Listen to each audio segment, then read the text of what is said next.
Hello दोस्तों, एक बार फिर से स्वागत है आपका एक और नई वीडियो में।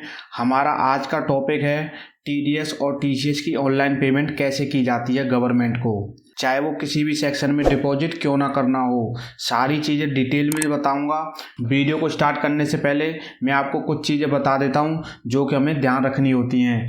जैसे कि टीडीएस की पेमेंट हमेशा गवर्नमेंट को उसका डिडक्टर करता है और टीसीएस की पेमेंट उसका कलेक्टर करता है। एंड जिस पर्टिकुलर मंथ में आपने टीडीएस डिडक्ट किया है उससे नेक्स्ट मंथ की 7th डेट डिपॉजिट करने की लास्ट डेट रहती है। और अगर आप किसी रीजन से ड्यू डेट के बाद टीडीएस की पेमेंट करते हो तो 1.5% पर मंथ इंटरेस्ट लगेगा, जिसकी कैलकुलेशन आपको मंथली बेसिस पर करनी पड़ती है। मतलब अगर आप 1 या 2 दिन बाद पेमेंट करते हो तो आपको इंटरेस्ट पूरे मंथ का ही लगेगा। एंड लास्ट थिंग, आपने जिस सेक्शन में टीडीएस डिडक्ट किया है उसी सेक्शन में आपको पेमेंट भी करनी होती है। बस इन चीज़ों का आपको ध्यान रखना है। तो चलिए वीडियो को स्टार्ट करते हैं और टीडीएस को ऑनलाइन कैसे डिपॉजिट करना है ये हम समझ लेते हैं। यहाँ पे पहले तो आपको अपने किसी भी ब्राउज़र को ओपन कर लेना है और आपको चले जाना है इस वाली वेबसाइट पे www.incometax.gov.in। इसको यहाँ पे टाइप करके एंटर कर देना और आपके सामने पहली जो वेबसाइट होगी इसको ओपन कर लेना। जैसे ही आप ओपन करेंगे तो आपके सामने इस तरह का इंटरफेस यहाँ पे दिखने वाला है। यहाँ से टीडीएस डिपॉजिट करना बेहद ही आसान है और 2 तरीके होते हैं यहाँ पे टीडीएस को डिपॉजिट करने के। एक तो आप इसको लॉगिन करके डिपॉजिट करा सकते हो और दूसरा विदाउट लॉगिन आप करा सकते हो। तो पहले मैं आपको विदाउट लॉगिन वाला तरीका यहाँ पे बता देता हूँ और उसके बाद मैं आपको लॉगिन वाला तरीका बताऊँगा। तो विदाउट लॉगिन टीडीएस पेमेंट के लिए आपको क्विक लिंक के अंदर ई पे टैक्स का ऑप्शन दिख जाएगा, इसको आपको एंटर कर लेना है। जैसे ही आप इसको एंटर करेंगे तो आपके सामने इस तरह की डिस्प्ले ओपन होगी। अब आपको यहाँ पे जो लॉगिन करना है वो अपने TAN से करना है, TAN, इस वाले ऑप्शन से आपको लॉगिन करना है। तो वो आपको पता ही होगा आपकी कंपनी का क्या है, तो मैं यहाँ पे डाल देता हूँ। इस तरह से आपको यहाँ पे भी कंफर्म करने के लिए डाल देना है और उसके बाद आपको यहाँ पे मोबाइल नंबर डाल देना है। और मोबाइल नंबर आप कोई भी डाल सकते हैं, जैसे मैं पहले यहाँ पे मोबाइल नंबर डाल देता हूँ। यहाँ पे मैंने 10 डाल दिया, यहाँ पे मैंने कंफर्म कर दिया और इसके बाद मैंने यहाँ पे मोबाइल नंबर डाल दिया। अब आपको यहाँ पे कर देना है कंटिन्यू। तो जैसे आप कंटिन्यू पर क्लिक करेंगे तो एक OTP का ऑप्शन आएगा जो कि आपके जो अभी आपने मोबाइल नंबर डाला उस पर जाता है। तो आपको यहाँ पे वो OTP डाल देना है। OTP डालने के बाद आपको फिर से कंटिन्यू कर देना है और अब आप यहाँ पे देख सकते हैं you have successfully verified through mobile OTP। तो आपको पेमेंट के लिए कंटिन्यू पे फिर से क्लिक कर देना है। यहाँ पे जैसे क्लिक करेंगे तो ई पे टैक्स का ऑप्शन दिख जाएगा और असेसमेंट ईयर आपको यहाँ से सिलेक्ट कर लेनी है। जैसे मेरे को 24-25 का टैक्स पे करना है तो मैं 24-25 सिलेक्ट कर लूँगा। तो असेसमेंट ईयर सिलेक्ट करने के बाद आपको यहाँ पे 2 ऑप्शन दिखेंगे, तो आपको पे TDS/TCS वाला ऑप्शन सिलेक्ट करना है और प्रोसीड पे क्लिक कर देना है। इसके बाद आपके सामने न्यू पेमेंट का ऑप्शन यहाँ पे आ जाएगा। अब यहाँ पे आप सर्च भी कर सकते हो और नहीं तो आपको सेक्शन यहाँ पे दिख जाएंगे। आप जो भी सेक्शन है आपका यहाँ से सिलेक्ट कर सकते हो और सेक्शन कोड आपको इस तरफ दिख जाएंगे। तो मुझे जो टीडीएस डिपॉजिट करना है वो मैं आपको दिखा देता हूँ। मुझे सेक्शन 194C में टीडीएस डिपॉजिट करना है, तो 194C यहाँ पे आता है अंडर कॉन्ट्रैक्ट के। तो जैसे ही मैं यहाँ पे कॉन्ट्रैक्ट टाइप करूँगा तो आप देखेंगे कि 194C ऑप्शन आपको ऊपर ही दिख जाएगा, पेमेंट ऑफ कॉन्ट्रैक्ट एंड सब कॉन्ट्रैक्टर्स। तो इसको यहाँ पे मैं क्लिक कर लूँगा और कंटिन्यू पे चला जाऊँगा। उसके बाद आपको 2 ऑप्शन में से कोई एक ऑप्शन यहाँ पे सिलेक्ट करना पड़ेगा, अदर देन कंपनी डिडक्टी और कंपनी डिडक्टी। जैसे मैं कंपनी डिडक्टी को सिलेक्ट कर लेता हूँ और यहाँ पे आपको टैक्स का अमाउंट डालना है जितना टीडीएस अमाउंट है। तो यहाँ पे आप देख सकते हैं 1229 रुपये मेरा टीडीएस अमाउंट है। 1229 डालने के बाद आपको सरचार्ज है तो कुछ सरचार्ज डालेंगे, सेस कुछ है तो यहाँ इस कॉलम में डालेंगे और अगर कुछ इंटरेस्ट है तो इस वाले कॉलम में आप डालेंगे। तो मेरे इंटरेस्ट यहाँ पे आप देख सकते हैं 74 रुपीज़ मेरा इंटरेस्ट है, तो मैंने इस कॉलम में डाल दिया। पेनल्टी कुछ होगी तो आपको यहाँ पे डालनी है और फी अंडर सेक्शन 234E में कुछ होगा तो आपको यहाँ पे डालना होगा। लेकिन फ़िलहाल मेरा टैक्स अमाउंट है और थोड़ा सा यहाँ पे इंटरेस्ट है, तो सिर्फ ये 2 चीज़ में डालने के बाद कंटिन्यू पे क्लिक कर देता हूँ। अब आपको थोड़ा सा नीचे आ जाना है और यहाँ पे आपको बैंक सिलेक्ट करनी है अपनी, कि नेट बैंकिंग में आपको ये बैंक के ऑप्शन दिख जाएंगे, डेबिट कार्ड में आपको ये वाले ऑप्शन दिखेंगे। इस तरह से आपको ये कई ऑप्शन यहाँ पे पेमेंट के दिख जाएंगे, आरटीजीएस एनईएफटी के थ्रू और यूपीआई के थ्रू भी आपको यहाँ पे कुछ ऑप्शन दिख जाएंगे।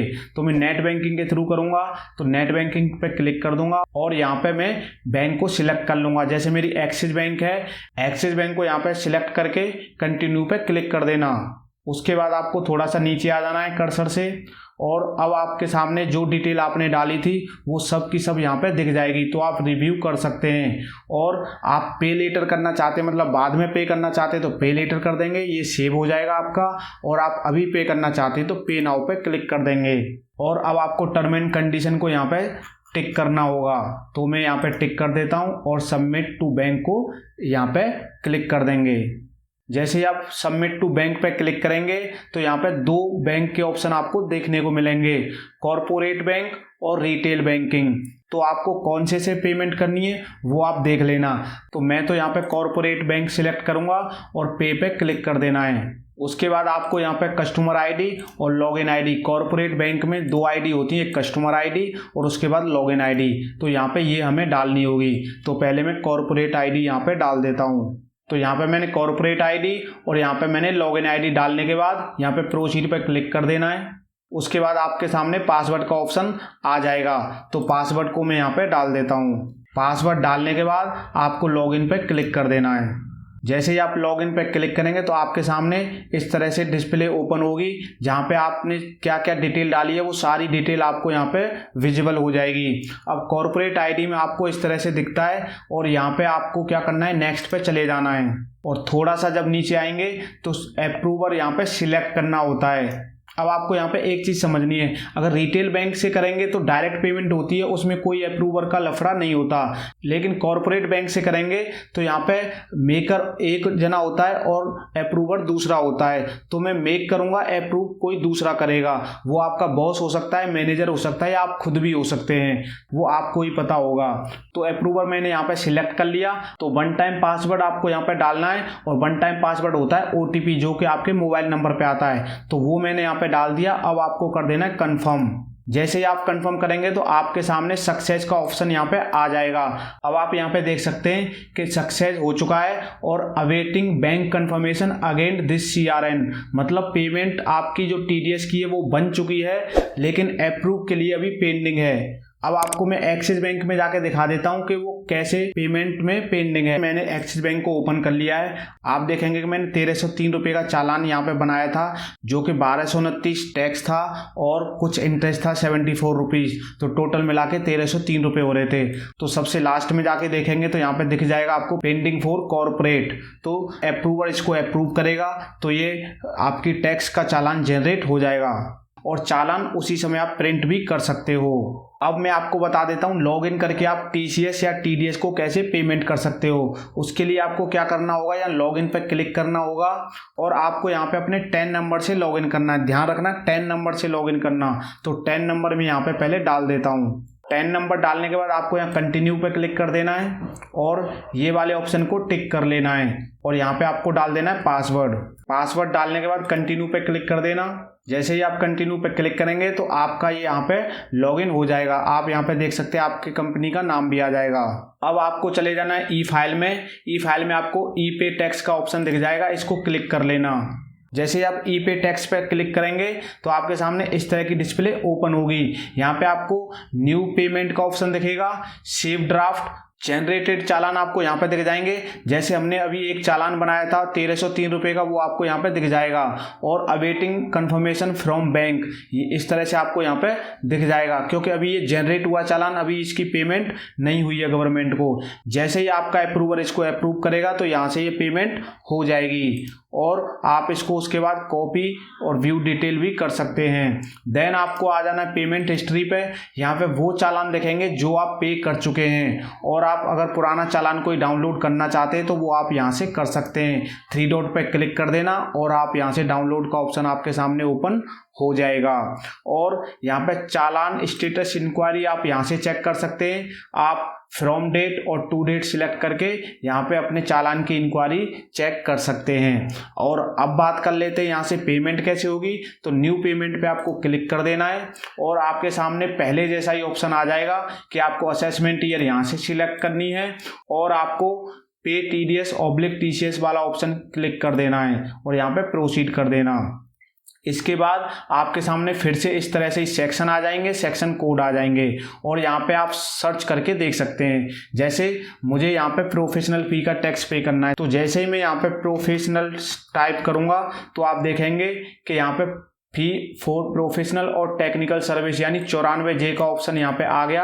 अब मैं इसको क्लिक करके कंटिन्यू करके यहाँ पे चालान जनरेट कर सकता हूँ। तो इस तरह से आप लॉगिन करके यहाँ से चालान जनरेट कर सकते हैं। तो दोस्तों इस वीडियो में मैंने आपको बताया कि आप विदाउट लॉगिन और लॉगिन करके कैसे TDS या TCS का चालान डिपॉजिट करा सकते हो। और मैंने आपको ये भी बताया कि आप चालान कहाँ से डाउनलोड कर सकते हो पुराने वाले। अगर आपको ये वीडियो अच्छी लगी हो तो वीडियो को लाइक कर देना और आपका कोई कमेंट है तो कमेंट भी कर देना। और अभी तक आपने अगर चैनल को सब्सक्राइब नहीं किया है तो चैनल को सब्सक्राइब कर लो।